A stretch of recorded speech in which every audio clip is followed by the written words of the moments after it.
In this episode, we're going back to revisit the year 1983, where we'll be breaking down the captivating components of one of the most recognized and cherished retro television series, The A-Team. We give it in-depth and commentary on the magnetism of this series, what it meant for claiming its place in pop culture, and share our personal memories of when we first saw this nostalgic throwback. Lastly, we give our honest, raw opinion on why The A-Team made its mark on recent history. Do us a favor and share this podcast with all your fellow retro buffs. I love it when a plan comes together.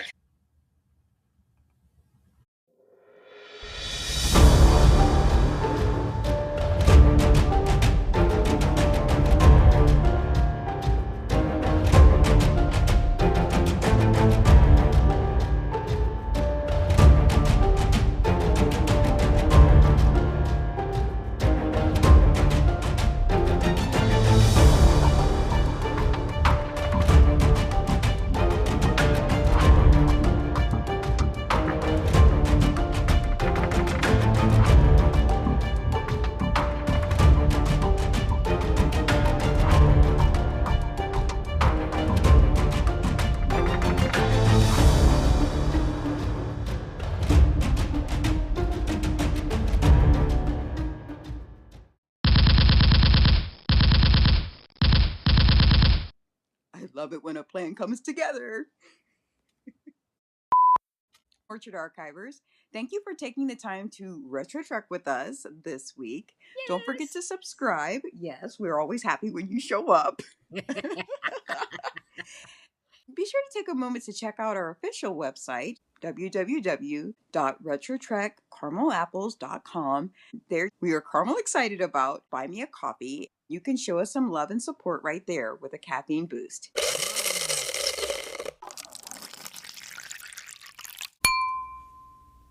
And swing by our various social media platforms that of X, the Gram, YouTube, and TikTok. We so appreciate you all being a valued part of our tribe. This week, we have a caramelicious bit of sweet nostalgia to take you back to. So let's not waste any time and get started already, shall we? That sounds good. Okay then. So The A-Team is an action-adventure television series that debuted on January 23rd, 1983, and officially ran on the NBC network from January 1983 to March 1987.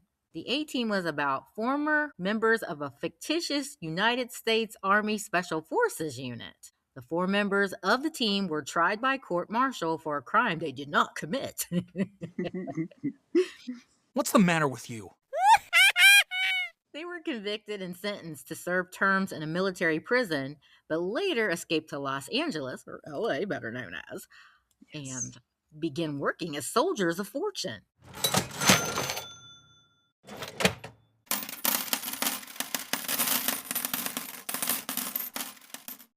All while trying to clear their names and avoid capture by law enforcement and military authorities.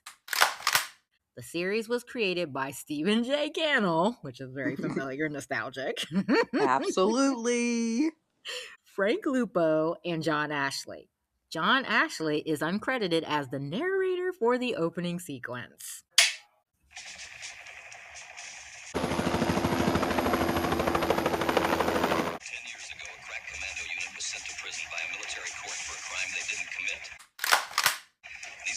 Escaped from maximum security stockade to the Los Angeles underground.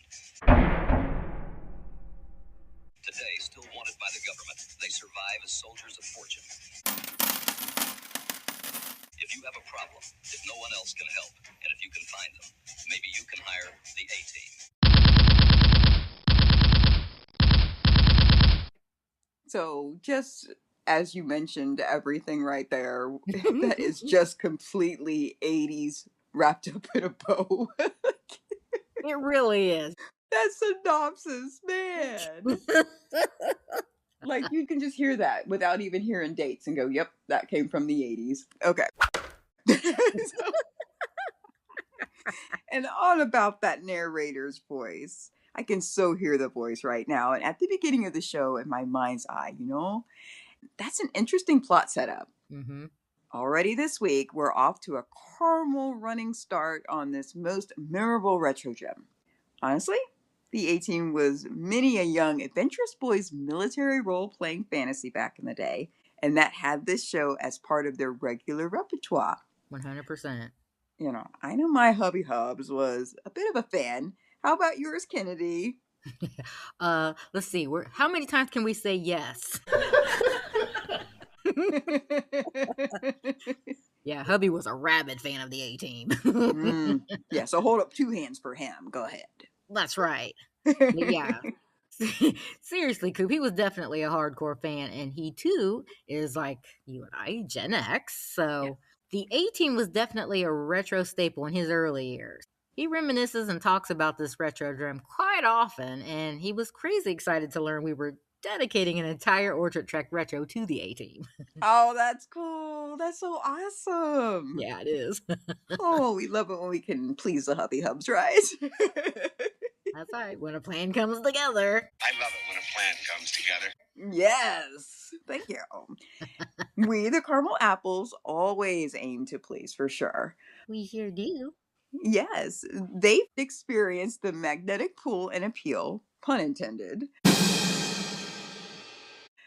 of how well received in general this series was. Oh yeah, like there's probably not too many people who wasn't a fan of the A-Team and who didn't set aside sacred TV watch time each and every Tuesday night at 8 p.m. Yes, hashtag facts, Kennard. That's right, hashtag facts. And fun fact number 1, the name A-Team is taken from A-Teams, the nickname for Operational Detachments Alpha in the Vietnam War. Did you know that there was 5 seasons of the A-Team during its heyday? That's basically a good 5-year run. Oh my gosh. Yeah. Go on. Even more fascinating is this. Most of those seasons held the Tuesday night 8 p.m. spot as their official time slot.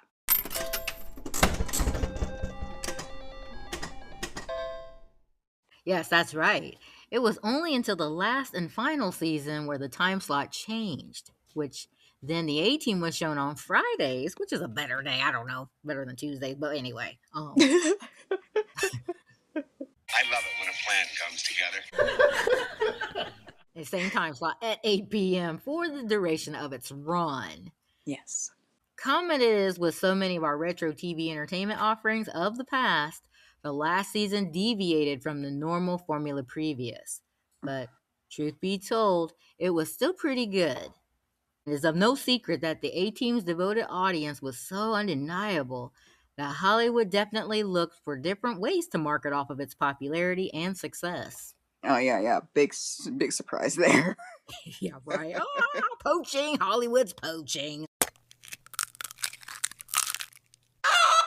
That is the formula.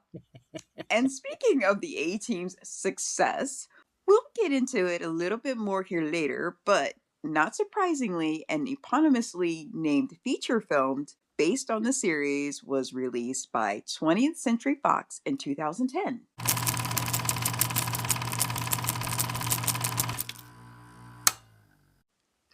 By the way, did you happen to see the 2010 film remake of the A-Team? I have to say bits and pieces, but not like fully. Okay, well, I actually didn't. What's the matter with you? So, big surprise because Yeah. we harp on this all the time, but no remakes on pretty much everything we cover here in the Retro Orchard beats the original content. Truth. So let's just stick with that, okay? Yes. Where once again, we're talking to you, creative execs. Yeah, and I believe that's a safe and most sound choice. But back to our caramelicious adventure this week about the A-Team, we briefly touched on the premise of the show. In order to break it down a bit more, the synopsis goes like this. John Hannibal Smith, George Picard. Is that right? Papard. Picard, sorry. I missed Star Trek. Okay.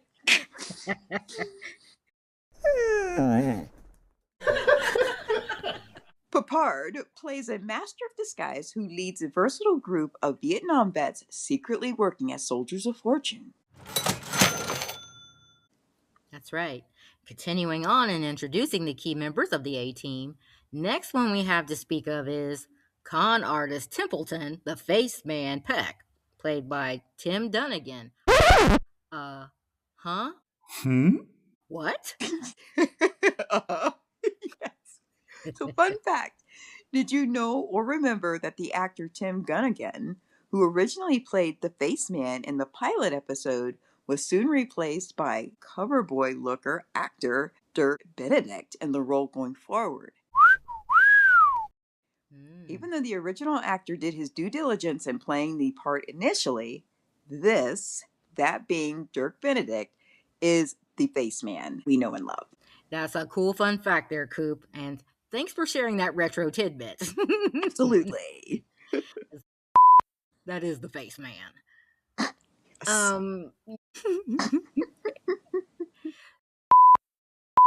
So our key primary, the A-Team list members, continues on. We have a sullen master mechanic, Bosco Albert, or better known as B.A. Bad Attitude Baracus, Mr. T.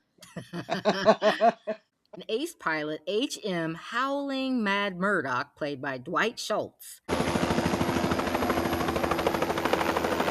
who currently lives in a mental health ward. Oh, so here we go. Fun fact. Did you realize that despite his crystal clear insanity and quirky personality, Murdoch has an almost genius level aptitude?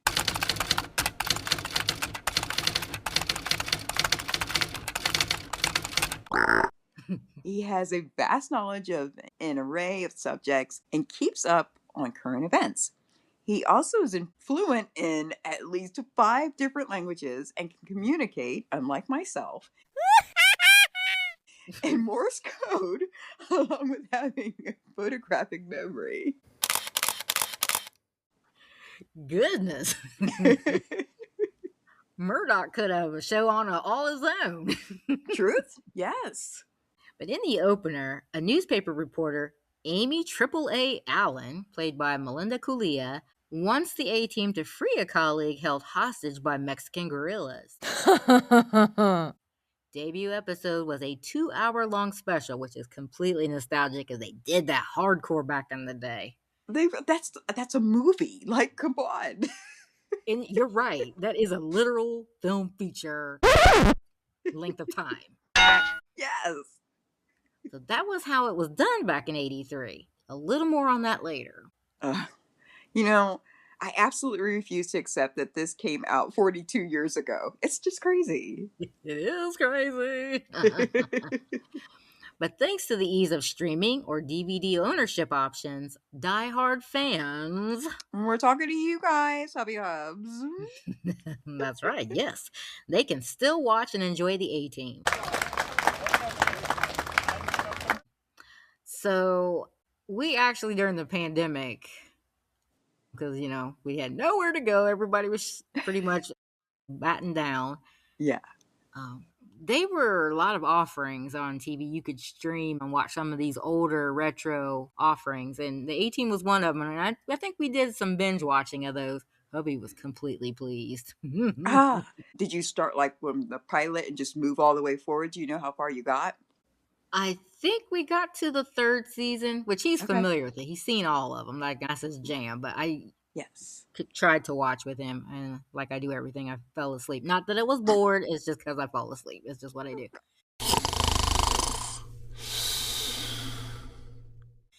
Family trait. Yeah. But it was complete nostalgic fun, so there is that. Cool. That is awesome.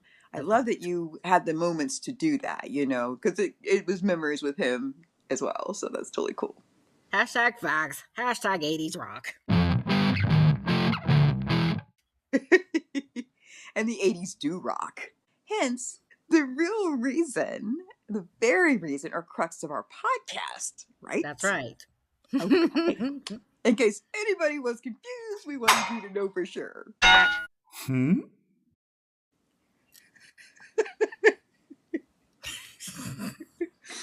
You know, I find it funny though that the A Team was one of those shows that had no shortage of explosives.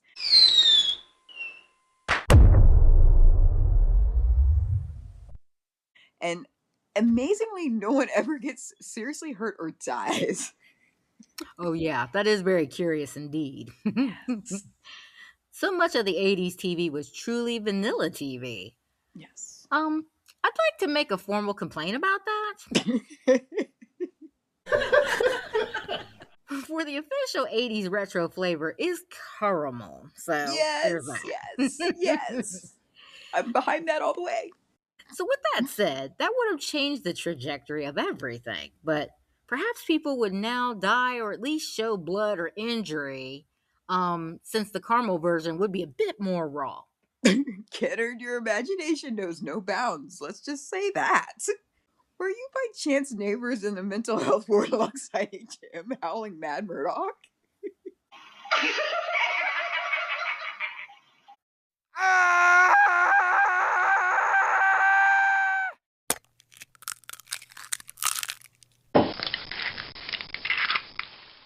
Murdoch was a certified lunatic if there ever was one. Surely you jest. Surely you jest, Coop. And they'd straight up bust him out of the mental hospital whenever they needed him for a mission. Good job, guys. I love it when a plan comes together. So back to the A-Team, as we're very familiar with, the series starts out with the spoken montage amongst the background military-sounding drums. We hear the nostalgic message that goes something like this. In 1972, a crack commando unit was sent to prison by military court for a crime they didn't commit. These men promptly escaped from a maximum security stockade to the... What's the matter with you?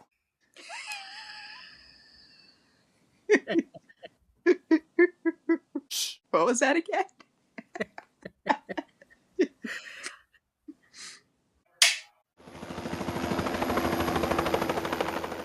Los Angeles Underground. Today, still wanted by the government, they survive as soldiers of fortune.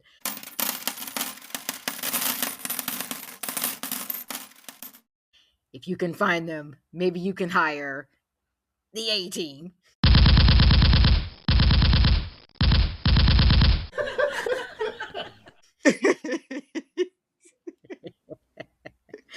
Now that we have clearly established what our retro show is all about, let's briefly caramel dissect on each of our star characters, shall we? Oh, I'm looking forward to this. Yes, I'm stoked. Yes. So let's talk about Colonel John Hannibal Smith, aka Hannibal. Okay, now I'm stoked. Colonel John Hannibal Smith is one of the 4 protagonists of the A-Team. As we've already stated, Hannibal was played by actor George Peppard. As a soldier of fortune... What's the matter with you? As a soldier of fortune, he was resolved to use and implement their military training to fight oppression and or injustice as the leader of the group. He possessed a very unorthodox style. Smith takes his name from the famous military commander and strategist. Just as Hannibal had led the elephants over the Alps, our character Hannibal had led his men over the wall of Fort Bragg after they were wrongly arrested. He is distinguished by his unflappable demeanor, even when in danger, his constant cigar smoking, black leather gloves, and his many infamous disguises. This is so nostalgic. Yes. He is a master tactician, although his plans rarely turn out as they're supposed to. Okay, then we got Amy Allen. She would say that Hannibal's plans never worked right. Oh, boy. See, we women don't miss anything.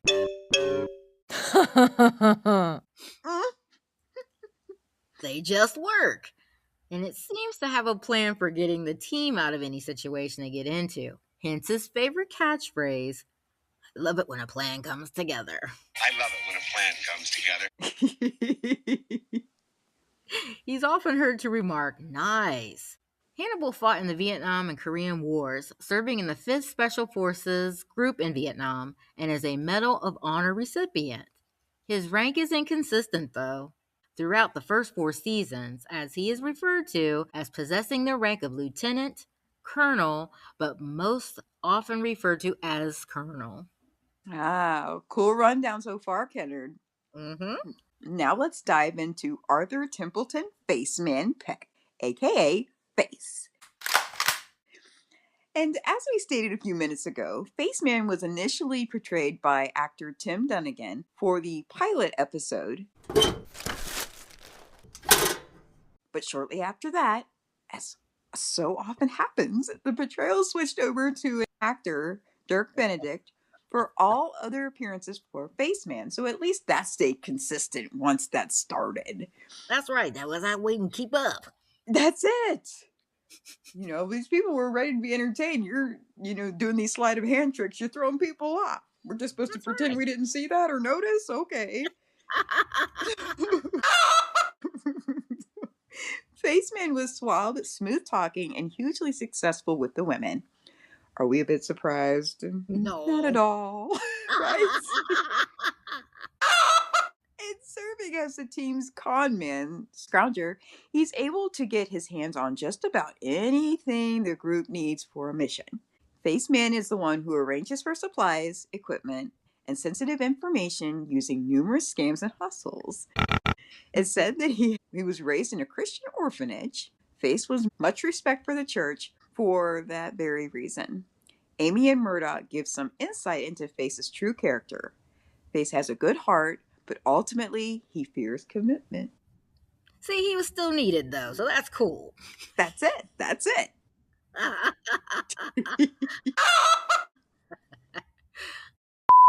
Okay, next on our list is ex-United States Army pilot Captain H.M. Howling Mad Murdoch. He was played by actor Dwight Schultz. This guy was nuts. Yes, he was. Yes, he was. He was absolutely cuckoo for Cocoa Puffs nuts.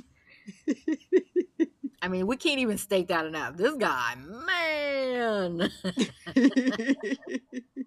He fit his role perfectly, Cooper. Love it. Murdoch was coined as one of the best chopper pilots, as well as flying fixed-wing aircraft of the Vietnam War. He is either mentally unstable or exceptionally good at pretending to be so. Oh my goodness, one never knows. That's right. So either way, when he graced the screen, we, the audience, were thoroughly entertained. Yes, they were all good. Very good, let's just say. Yes. But HM was a hugely entertaining component of making the A-Team work. Oh my goodness, isn't he though? Yeah, 100%. So fun fact, did you know that HM, although he was the group's pilot on the Hanoi bank raid, that he was not officially part of the A-Team? Due to that, HM was not tried by the military like his comrades, yet he obviously still enjoyed running with his hilarious rogue crew, though. Murdoch is nuts.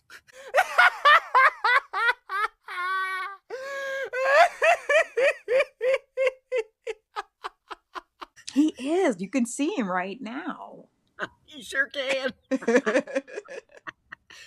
And speaking of nuts, though he interned at a psych hospital, that's very curious. Murdoch routinely escapes easily in order to accompany the A-Team on their exciting adventures and missions, and even scarier, became Hannibal's second in command. That is scary. Yeah. What we know about him. Yeah. Now, this is the part of his character portrayal that I truly loved.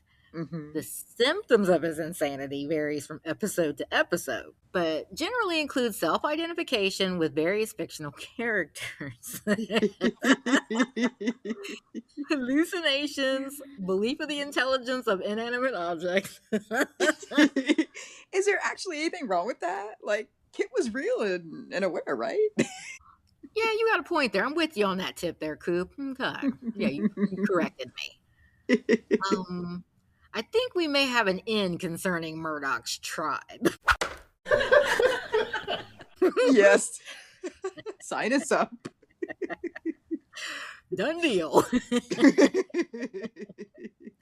But one of his obvious examples of delusions played out on the A-Team is that he frequently refers to his invisible pooch Billy.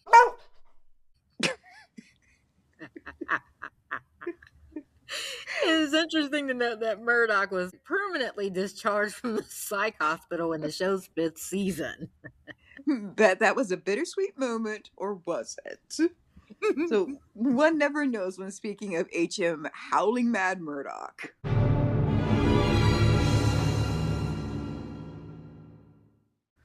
So, sweet childhood memories. Oh, they come Yes. rolling back.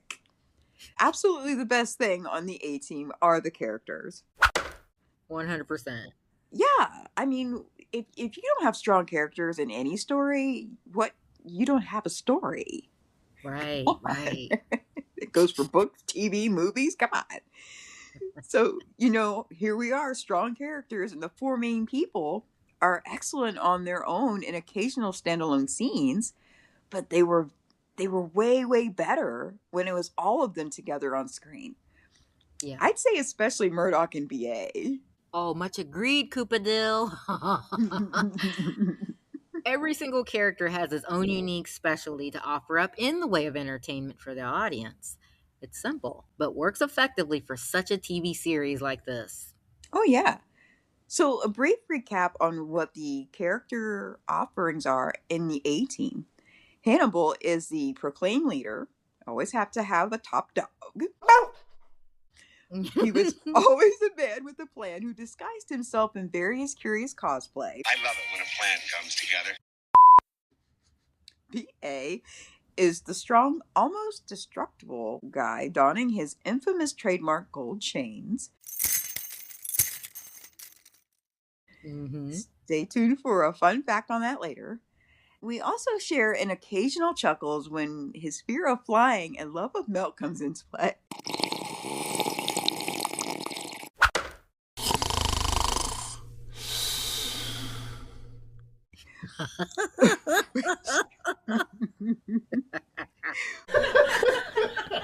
Which brings on this fun fact. Every tried and true fan knows that BA had to be drugged if a mission came up that required the A-Team to fly. That was the best. It was. He'd fall out like a tranked animal. They had a good laugh about that. Oh yeah, it would have been hard not to. Sadistic.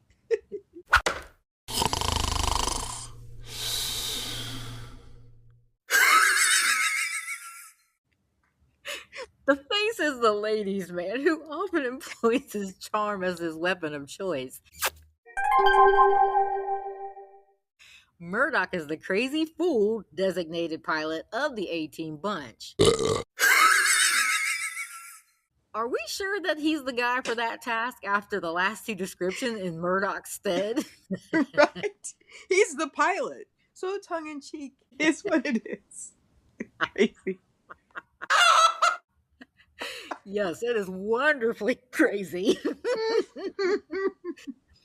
I mean, did he manage to escape from the mental hospital after all, right? Yes, God. Watching an A-Team episode was always an adventure. Hubs would often share how the next day at school, after he watched the A-Team, that he would speak of its cool highlights with his friends.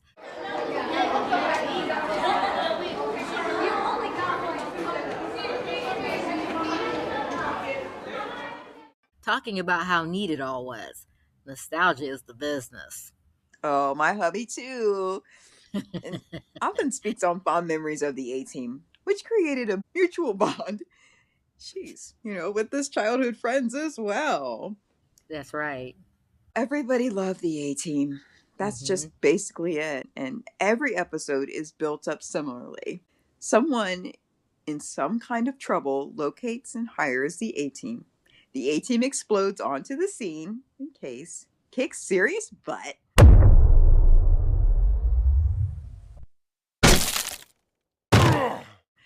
builds something ultra cool, and ultimately saves the day.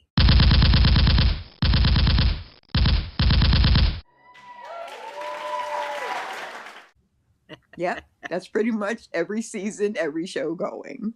Oh, yeah. And I have to say that these types of retro shows had a substantial draw to them that the fans easily enjoyed. Seriously, who didn't grow up with the A-Team? Tuning in was always an adventure. Duly noted was how the action was also often the same. Mhm. All of the car chase scenes were filmed mostly the same way. And much related to giving that 80s vibe, that hashtag 80s vibe, um, it was extremely obvious at times that they used dummies and puppets during certain crucial stunts. Hmm?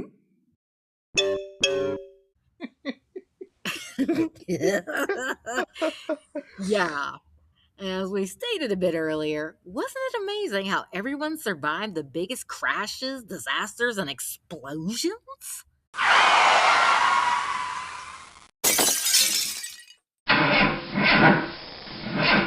Ah, curious indeed, Kennedy.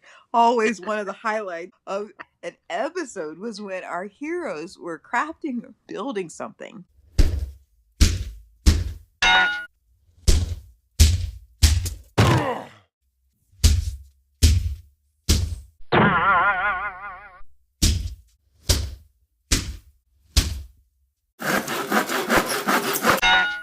Yeah. They built some of the most awesome things at times, like tanks and such. Much like MacGyver, another hashtag 80s legend. We have just to cover. We have yet to do that. We need to do that. Oh, yeah. Yeah. Coop likes MacGyver. Yes, MacGyver was really, really cool. And he had a resurgence as well. So, Yeah, he did, but didn't he? again, the Mm-hmm. original, always the best. Anyway, we just did the show.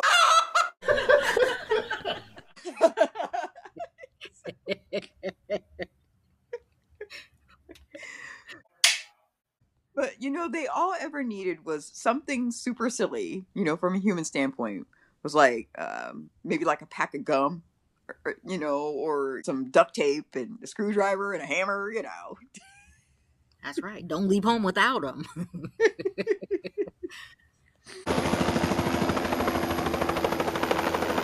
The A-Team could get out of any situation. Weren't 80s shows the greatest? Yeah. Yeah. I mean, one may stumble onto something halfway decent in current times, very rare though, but there is of no clear promise of such.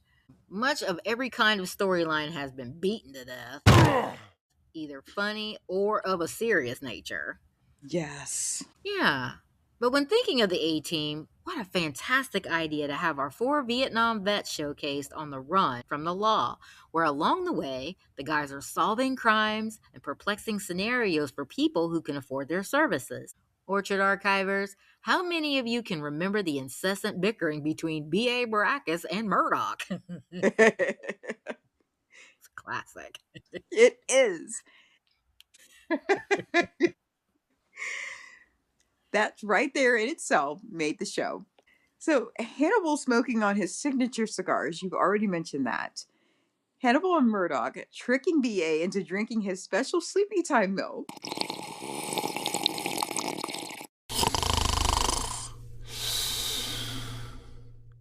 so they can attempt to fly to the assignment called A-Team's Expertise. Base being able to infiltrate any given establishment, not through brute force, but with his good looks, wit, and keen ability to disguise himself. Yeah. And we briefly alluded to this point too about the show, how when Hannibal would like shoot out the bad guy's tires and the car would flip over a ton of times. Yes. Yeah, only for the occupants to get out of the beyond crushed, burnt car, just coming out rubbing their necks and grimacing a bit. That's classic stuff right there. Mm-hmm. Yeah, and you mentioned MacGyver previously. Was like the A-Team a distant cousin to him, perhaps? No, we laugh. We're laughing, but we ask in all sincerity because they could literally build up anything out of anything. I know, I know. They could be locked in a warehouse by the bad guys, and somehow there would be a bunch of steel lying around, and they'd conveniently need for the task, Or like the blowtorch right there, handy to use. Of course, presented, they'd have a montage of them building something hugely tangible to a musical variation of the classic The A-Team theme tune. Oh my god, I can hear it now. Yes! Lo and behold, they built themselves a huge tank. Voila!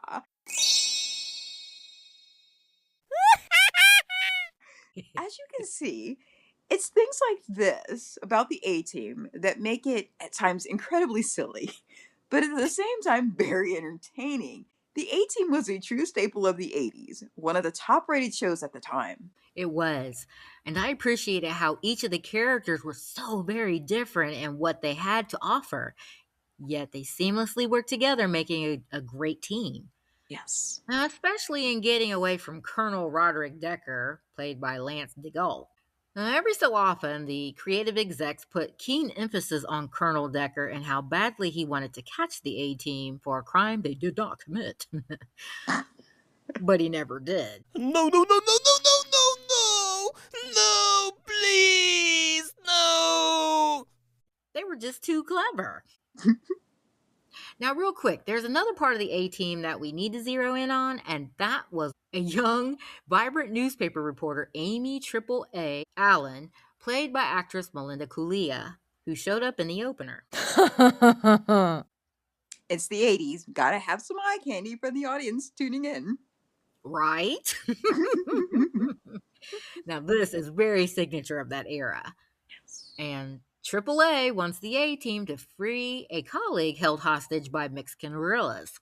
Fun fact, AAA was introduced in the feature-length pilot debut episode entitled Mexican Sleigh Ride, which launched the A-Team in a 2-hour-long special where she portrayed a tenacious sidekick with a feisty demeanor. Her character was short-lived, though, when she soon realized that her character had very little to do besides look good, and ultimately decided to leave the show. She was later replaced in the late 83, early 84 season with Marla Heasley character Tanya Baker. Both ladies curiously left the show. But wait, there's more. Ooh. Yeah, it is said that that wasn't the only reason Melinda Kulia left the show. It is rumored that she also didn't get along with the actor George Papard. Spoiler alert, she wasn't the only one. Stay tuned. So Hannibal, George Papard, resented both Melinda Kulia and Marla Heasley and told them so. Ooh, Vuku. Stinky. Yes. He felt that a female character was unnecessary, which again, Okay. both were ultimately fired from the show.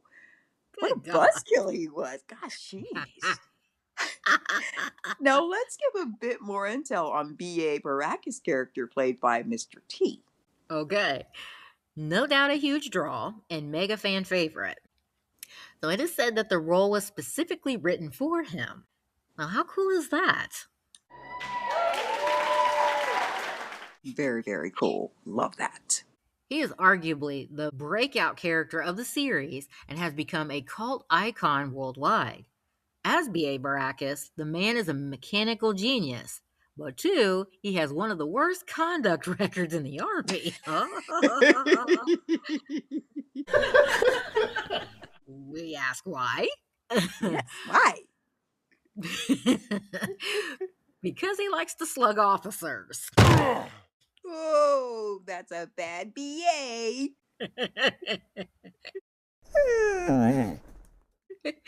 Yeah, the character of B.A. Baracus is basically that of the public persona of Mr. T himself. He is known for his trademark African Mandinka warrior hairstyle, the frohawk, and his signature gold jewelry. He is most often upset by Murdoch and frequently addresses him with the phrase, "you crazy fool," although Murdoch is usually unfazed by B.A.'s gruffiness. Oh, sorry. Yeah, gruffness. B.A. Baracus is easily angered to the point of rage and often greets people with a growl or snarl. Maybe he should have used that on Hannibal. Maybe he did. Fun fact, long before the show was canceled, Mr. T was receiving a lot more fan mail than any other cast member. George Papard was reportedly very unhappy about this. Oh boy, here we go. Stinky, stinky.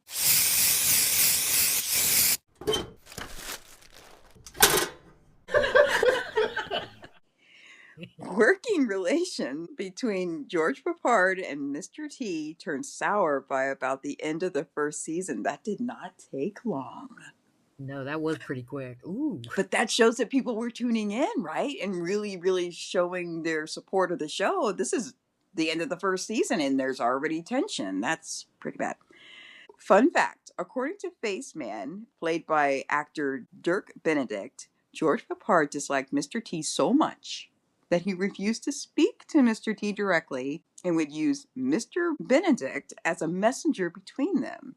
How childish. What's the matter with you? Very.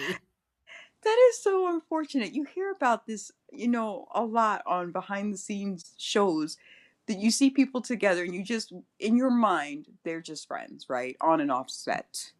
Then when you find out it's not that way, it's like, okay, yeah, that's reality, but it sucks. Man, I mean, we've heard, this Hollywood entitlement, pretty common sometimes. Yeah. Papard would only refer to Mr. T as the man with the gold. How rude. Now, here's that fun fact about Mr. T's gold I wanted to share. Fun fact, Mr. T's gold weighed 35 to 40 pounds. Oh my goodness, that's pretty heavy. That's very heavy. Man. But talk about being difficult to work with. This isn't Hannibal's first rodeo. Before being cast as Lieutenant, Colonel John Hannibal Smith, George Papard, was informed that if he was indeed fired from the show, it would mean the end of his career. So his reputation for being difficult to work with had preceded him by the early 80s. Hollywood producers had grown weary of him, and we can't possibly imagine why. Yeah, it's like, come on, you got this repeating thing happening. Let's figure it out. In addition to curious behind the scenes drama, the 5th season of The A-Team saw a considerable departure from the show's original premise. As the A-Team were no longer fugitives from the military, the series adopted a Mission Impossible style format, and some fans felt that the sense of suspense and excitement had been reduced. Yeah, it's too bad that the final season was a disgrace. Sure, it had the wonderful addition of actor Robert Vaughn playing a fairly large role on the A-Team, but the fun element was really kind of gone in the last season. Often the stories were extremely ridiculous, even for 80s standards. That's saying something. It simply wasn't a whole lot of fun or enjoyable to watch like it was in the beginning. So, like most things retro, all good things eventually come to an end. Yes, just like our episode about the A-Team winding down for this week. Oh, I know. When watching this retro gem, we think back and see that all the cast working together was great. All the characters were just so different, yet they seamlessly worked together and made a great team on screen. I love it when a plan comes together. And this is despite the behind the scenes drama going on that we briefly touched on this week. This moving series amazed the spectators with nail-biting and spectacular scenes, creating a perfect sphere of awe wrapped in the perfect long-hour escapist entertainment. And we can't forget about the atmospheric soundtrack, composed by Mike Post with a classic leitmotif. He presented the backdrop of impressive musical accompaniment to the show. The A-Team was quite cheesy and formulaic, but it still captured and enthralled the audience year after year with relative ease. The best thing the A-Team had going for it was the playfulness that characterized the show, as well as the members involved, all very individual personalities that function well as a team for the task at hand. John Yes. Hannibal Smith, Templeton Arthur Faceman Peck, H-Man Howling Mad Murdoch, Bosco Albert Behavior. Sorry. Bad attitude, can't forget that. B.A. Baracus. And the GMC band.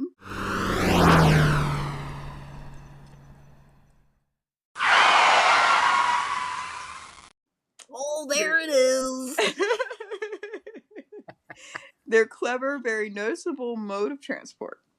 The A-Team van battle wagon, as shown in the episode entitled Say It With the Bullets,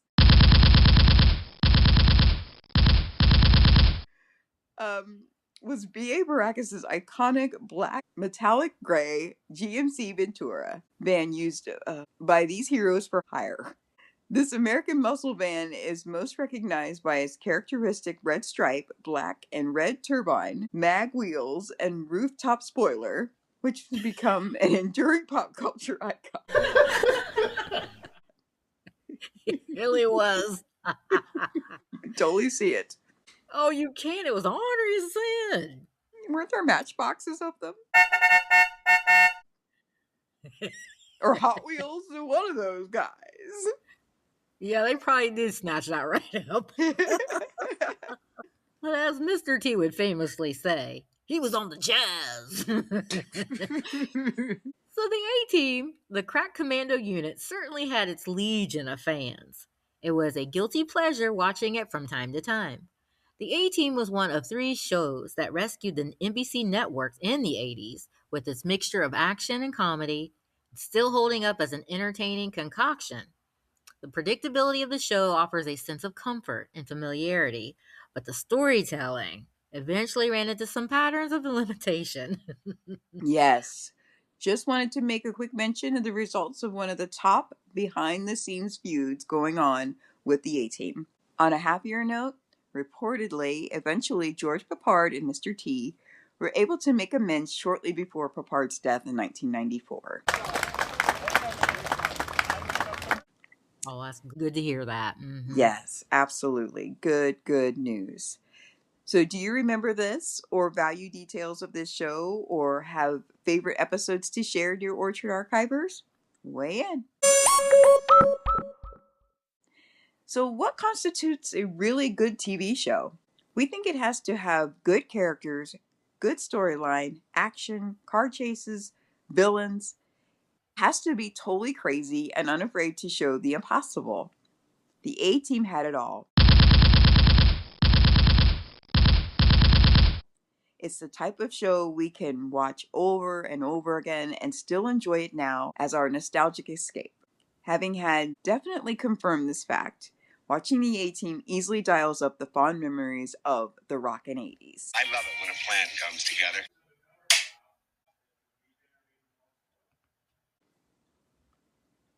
And that's it for this week's episode. But the fun doesn't have to stop here. Join us again next time when we'll be back with more captivating retro entries. Subscribe to Retro Trek with the Caramel Apples podcast and tell us how we're doing. Leave us a 5-star written review on Apple Podcasts, iHeartRadio, or Spotify, wherever you get your podcast fix.